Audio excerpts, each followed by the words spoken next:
DNA results for the elongated skulls of Paracas, Part 2 of 4, Oroya. Researchers have now DNA from 2 different ancient Peruvian people whose ancestry is proven to come at least in part from Europe and much before the Spaniards arrived in the 1500s. This means that the history of human migration to South America needs to be urgently revised and rewritten. Brian Foster continues his journey to uncover the mysteries and fascinating details behind the famous Paracas skulls. Now, he and his team bring us more fascinating details about the Paracas skulls as new results of DNA tests have arrived in their report, The Elongated Skulls of Paracas, Part 2 of 4, Oroya.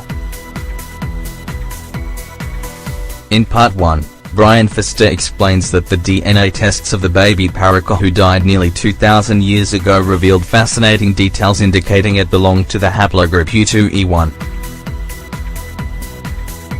This typical group is found in Proto-Germanic and Proto-Balto-Slavic people, meaning that those ancestors did not walk across the Bering Bridge as many researchers suggest.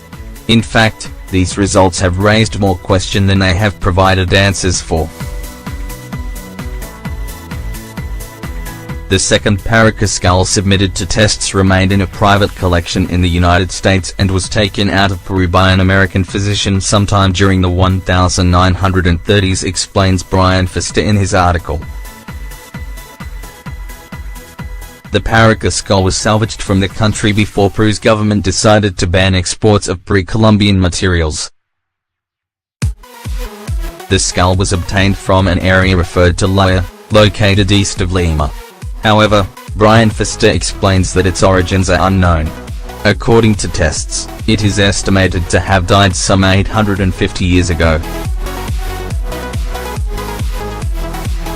It turns out that broader T2 haplogroup can be found in Europeans and some areas in the Middle East, but not in Eastern Asia.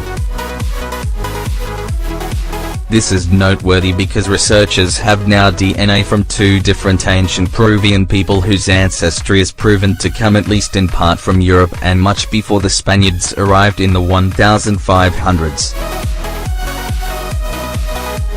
These fascinating details prove once again that mainstream history is incomplete and that there are many more details waiting to be uncovered.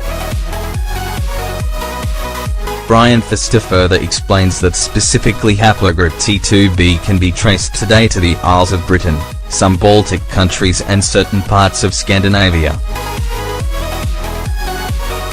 This means that the history of human migration to South America needs to be urgently revised and rewritten. Brian Foster promises more fascinating details in the next DNA updates that are yet to come. Don't forget to visit Brian Foster's website www.hiddeninca.com and check out the full story about the 4 Peruvian elongated skulls in Watches 10 here.